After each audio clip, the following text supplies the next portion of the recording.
امروز خبیث‌ترین دشمن مردم ایران جمهوری اسلامی است. مسئولان جمهوری اسلامی هم دروغگو هستند، پشت هم انداز هستند، وقیحند، طماعند، یعنی انواع و اقسام خصوصیات زشت اخلاقی، شارلاتانند.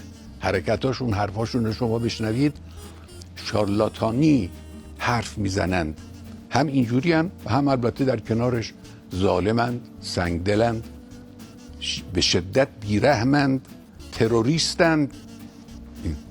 یعنی اون چه خوبان همه دارن، اینها به تنهایی همه رو دارند. از جمله موضوعات مربوط به کرونا که بد نیست من این رو اینجا بگم این است که چند بار تا حالا سران جمهوری اسلامی گفتن که ما حاضریم شما کمک کنیم.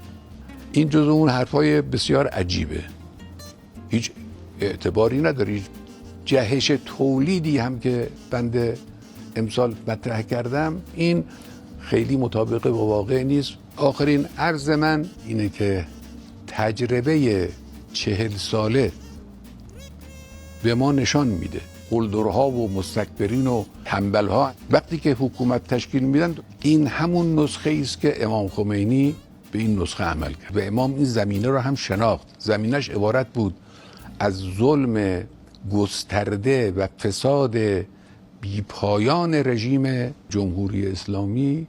تعجب نباید کرد.